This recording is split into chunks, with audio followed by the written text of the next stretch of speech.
Então, hoje a gente vai falar de um assunto, como eu já disse, que muitos já conhecem, já ouviram falar e que muitas das universidades, né, de ensino, das universidades pregam isso, mas nem sempre todos sabem o que significa e qual a real importância e do princípio, né, de indissociabilidade entre ensino, pesquisa e extensão. Para vocês terem noção como isso é importante e já vem de um longo tempo, esse princípio de indissociabilidade ele é previsto na Constituição brasileira. Então, no artigo 207, é previsto que as universidades elas gozem de autonomia didático-científica, administrativa e de gestão financeira e patrimonial, de forma que elas devem obedecer ao princípio da indissociabilidade entre ensino, pesquisa e extensão. Ou seja, as instituições de ensino superior, elas devem trabalhar esses três eixos de forma equivalente e equilibrada. E aí a gente deve pensar que não só a universidade deve trabalhar os três eixos, mas também os docentes, os pós-graduandos, os alunos. Quando a gente fala em universidade, a gente fala como um todo. É muito comum que os docentes, por exemplo, acabem focando em uma parte só de ensino, ou foque mais na parte de pesquisa, e acaba que não existe esse equilíbrio. E ao longo dessa apresentação, vocês vão ver o quanto é importante que exista esse equilíbrio, né? E, na verdade, como o próprio nome já diz, existe uma indissociabilidade, não tem como a gente fazer ensino sem pesquisa, pesquisa sem ensino, pesquisa sem extensão, ensino sem extensão. Então, esses três fatores, né, eles são interligados. Isso, esses conceitos, inclusive, eles são previstos nos projetos políticos pedagógicos de cada universidade. No caso da FORP-USP, eu colei essa parte aqui, que é relacionada ao objetivo da universidade, que é o quê? O curso de odontologia, ele tem como objetivo formar profissionais de excelência que favoreçam uma aprendizagem adequada ao exercício da profissão, tanto no âmbito individual como coletivo, fundamentado o quê? Na indissociabilidade entre ensino, pesquisa e extensão. Então, para vocês verem que essa indissociabilidade, esse princípio, ele está na Constituição, está no projeto político-pedagógico das universidades, então é uma coisa que não dá para ser deixada de lado e que a gente precisa ficar atento. Aí aqui eu vou dar uma dica para vocês. A Bia, acredito que tenha até falado isso já na aula lá dos concursos. Vai prestar um concurso, é de extrema importância que você procure o projeto político-pedagógico da universidade na qual você deseja ingressar. Por quê? Porque lá existe um compilado de informações da própria universidade, desenvolvida pelos diretores, funcionários, docentes, que tem uma série de informações a respeito de como é o funcionamento, né, político-pedagógico da universidade. Então, sempre buscar esse material, estar atento à missão da universidade, aos objetivos, a forma como eles realizam essa indissociabilidade entre ensino, pesquisa e extensão, os programas que são contemplados em cada universidade e que fazem parte desses três eixos. Então, sempre ficar atento a isso. O que esses princípios eles têm como objetivo? O desenvolvimento de uma consciência cidadã e humana, né? A formação de sujeitos que vão ter a capacidade de realizar mudanças, de colocar no mundo uma postura mais ativa, mais crítica, a associação entre pesquisa e extensão, ela constitui no fator desencadeador do próprio processo de ensino. Não existe uma pesquisa sem que você desenvolva o ensino, não existe o ensino sem que você desenvolva uma pesquisa, e dessa mesma forma para a área de extensão. Então, ela viabiliza a realização transformadora entre a universidade e a sociedade. Com relação especificamente, então, ao ensino, né? O ensino dentro da universidade é o processo de construção do saber. É a apropriação do conhecimento, onde o professor ele vai repassar as informações sobre os conteúdos das disciplinas, priorizando sempre uma formação humana e ética do aluno.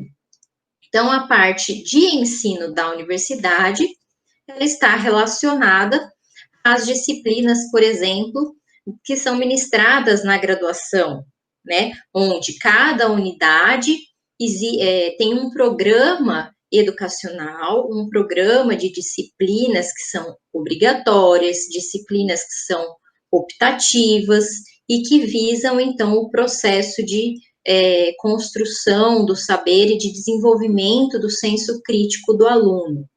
Na FORP-USP, o programa educacional ele é elaborado com a finalidade de preparar o cirurgião dentista para a realidade da prática profissional, de forma que ele também tenha responsabilidades de administração, supervisão, pesquisa e ensino na atuação como cirurgião dentista. Então, aqui a gente também pode observar que existe a associação entre e a relação, né, entre a pesquisa, o ensino e a extensão. Além disso, na universidade, nós temos aquelas atividades acadêmicas de ensino e que estão vinculadas à pesquisa e extensão, como, por exemplo, a participação em estágios supervisionados ao longo do curso que os alunos de graduação realizam. Então, a participação nesses estágios, ela tem uma relação com o atendimento de pacientes, com o atendimento da sociedade através do Sistema Único de Saúde, onde o paciente ele vai poder ter contato com outros profissionais, com outras pessoas, né, com o público que ele, com o público que ele vai, o público que ele vai atender, né, do SUS. Tem os programas de saúde da família, os estágios que são realizados no HC, de forma, então, que o aluno ele tenha a capacidade de fazer a inter-relação com a sociedade. E com a pesquisa, porque também existem muitas atividades de pesquisa que são realizadas, por exemplo, no atendimento de pacientes do HC, ou mesmo atividades de pesquisa com atendimento na saúde da comunidade. Então, existe sempre essa inter-relação. E para o aluno de pós-graduação, como que ele pode ingressar, né, nessas atividades de ensino?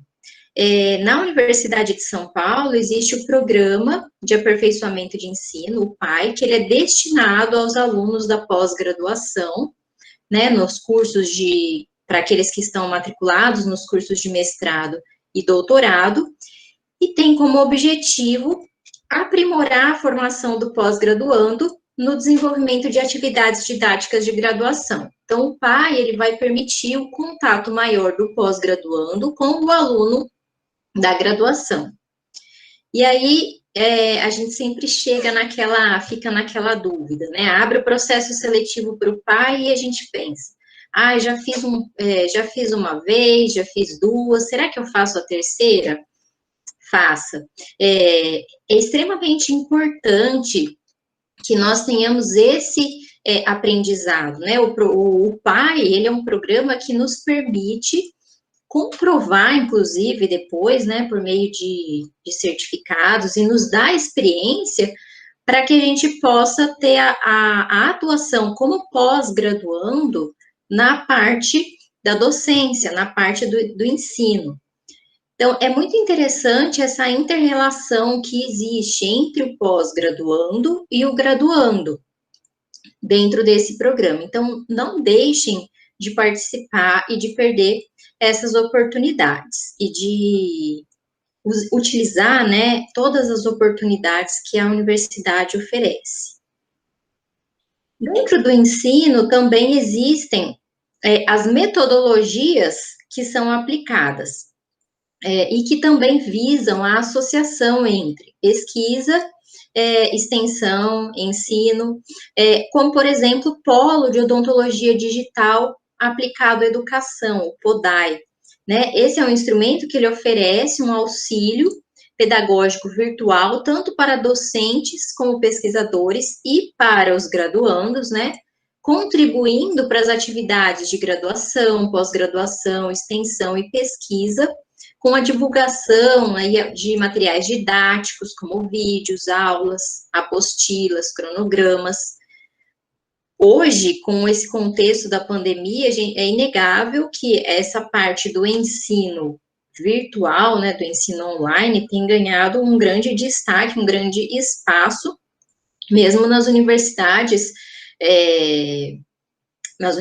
públicas, né? Foi uma questão que foi inserida de uma forma brusca e abrupta, mas que já vinha sendo discutida há muito tempo, né? Então, aqui nós temos o quê? Como possibilidade de ensino virtual.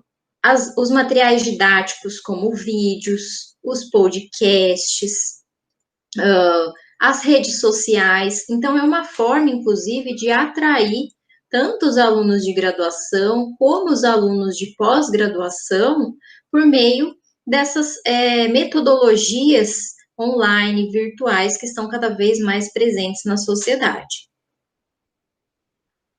Aí, como eu disse, a gente fica sempre naquela dúvida, né? O que eu vou fazer o que conta quando eu for prestar, por exemplo, um concurso para seguir a carreira docente. Então, eu vou passar aqui para vocês, a Bia, inclusive, já comentou algumas coisas, mas eu vou passar aqui para vocês algumas normas e as atividades que realmente são listadas e que são pontuadas no memorial para quem for prestar um concurso, por exemplo, para seguir a carreira docente na FORP. Então, com relação às atividades didáticas, o que pode ser, o que é pontuado, né? O que é cobrado? A participação, né?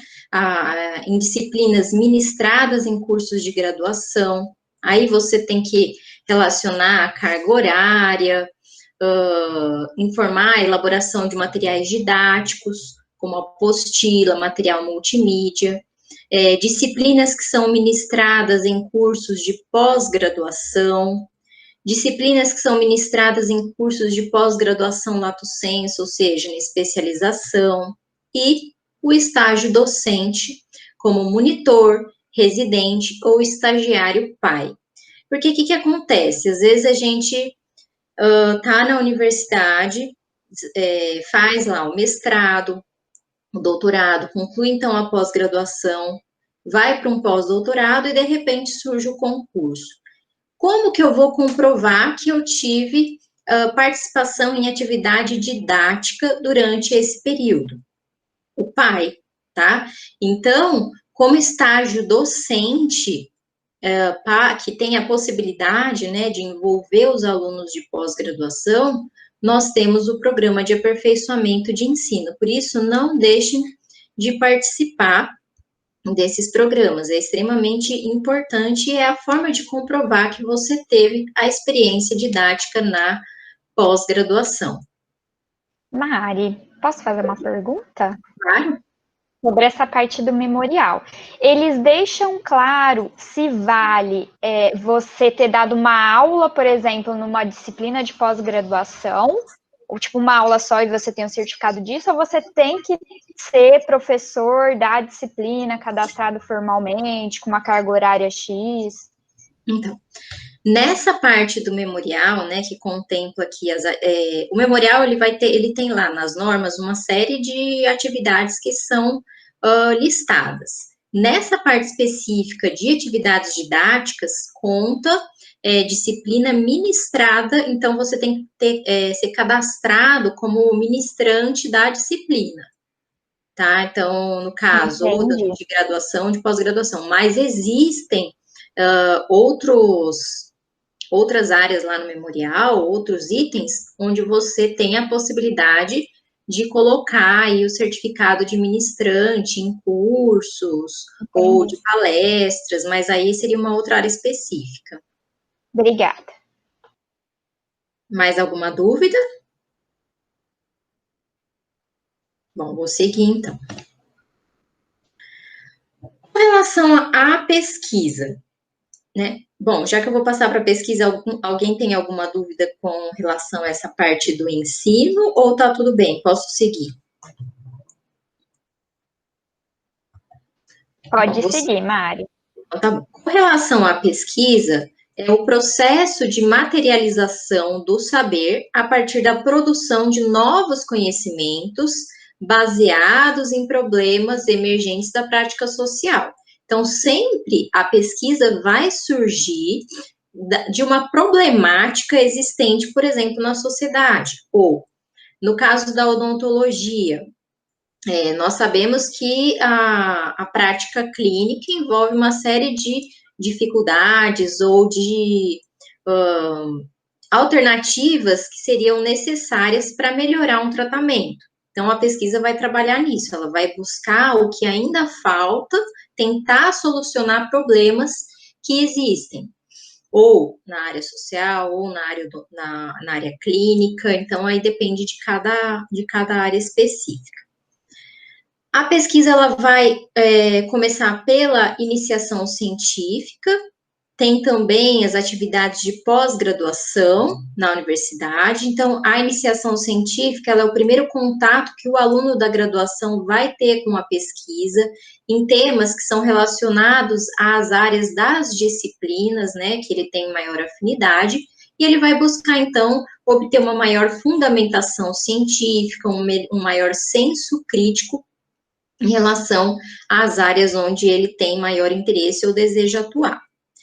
E na pós-graduação, nós temos as diferentes linhas de pesquisa da pós-graduação e a interação entre graduação e pós-graduação, ou seja, é muito difícil na universidade nós termos um aluno de iniciação científica que ele não está integrado a um pós-graduando. Então, eles vão sempre estar participando das linhas de pesquisa que são desenvolvidas pelos orientadores que estão na pós-graduação. Então, essa relação entre aluno de graduação e pós-graduação na pesquisa, ela também é muito forte dentro da universidade. Na universidade, nós temos, então, os programas institucionais de incentivo à pesquisa para os alunos de graduação, né, no caso da iniciação científica, que é o PIBIC, o PIBIT, o Programa Unificado de Bolsas e as agências de fomento, né, com destaque para a FAPESP. Além da pesquisa, faz parte, né, desse processo a divulgação dos resultados, e isso vai ser de extrema importância tanto para a universidade, quanto para as agências de fomento, para a sociedade e até mesmo para os pesquisadores. Então, de nada adianta a gente desenvolver as pesquisas, realizar os trabalhos e não realizar a divulgação. Essa divulgação, ela pode ocorrer de diversas formas, inclusive pelos eventos científicos, muitos dos quais são promovidos até mesmo dentro das universidades, como as jornadas, né, o CICUSP, que é um simpósio internacional de iniciação científica, então é de extrema importância a participação dos alunos, o SPPQO, que é o maior congresso nacional, né, de odontologia, e o IADR, que é o maior congresso internacional. Obviamente que existem diversos outros tipos de congressos, jornadas e eventos que vão também viabilizar a divulgação das pesquisas que são realizadas na universidade. No memorial, onde que vai entrar e o que vai contar com relação às atividades de pesquisa?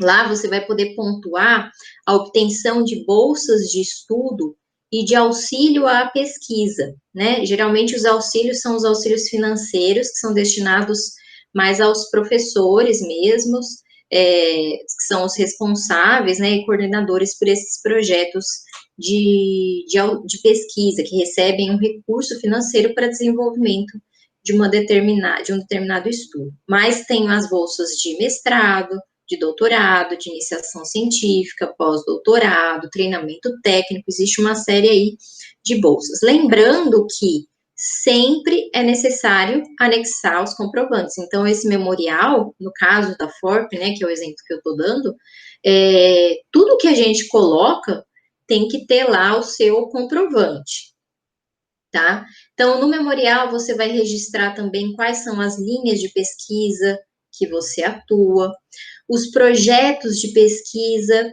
e aqui eu faço uma ressalva, embora a gente, por exemplo, no mestrado, no doutorado, tenha um projeto específico para desenvolver, né, que é o seu projeto que você vai defender, é muito importante a participação em projetos paralelos, que permitem, que você tenha maior conhecimento, que você tenha uma participação mais diversificada, né, dentro da universidade, nas pesquisas, que você tenha resultados mais rápidos para publicação, para divulgação. Então, a participação em diversos projetos de pesquisa é de extrema importância, além da experiência, né, sem contar com a experiência que a gente ganha fazendo isso. Outra coisa que é importante que conta são as participações em grupos de pesquisa. E aí são grupos de pesquisa cadastrados na plataforma do CNPq. O CNPq ele tem uma plataforma onde é possível realizar o cadastro de grupos de pesquisa, né? Aí você vai ter um professor, um responsável que vai ser o coordenador desse grupo, e os outros pesquisadores, que vão ser os colaboradores, e ali você vai registrar as atividades que são desenvolvidas pelo grupo, tem que ser realizadas atualizações frequentes, senão esse grupo ele é cancelado. Então, aí existe uma série de normas para cadastrar esses grupos de pesquisa, e eles realmente têm bastante, né, peso ali, também nas atividades de pesquisa que entram no memorial. Com relação à produção científica, nós temos os artigos completos em periódicos nacionais e internacionais, os artigos aceitos. Aqui, nos artigos, a gente precisa ter um equilíbrio, né, entre periódicos nacionais e internacionais. Os internacionais, eles são de maior visibilidade, porque geralmente tem, né, aquela política seletiva editorial, tem os JCS, mas também é importante a divulgação, né, dos resultados de pesquisa em periódicos nacionais, que vão ter um público-alvo diferente, geralmente vão ser direcionados, no caso da odontologia, mais aos clínicos, ou mesmo alunos de graduação, tá? Então, é sempre importante ter esse equilíbrio, para que não fique também só periódicos nacionais. E a gente continua na próxima aula.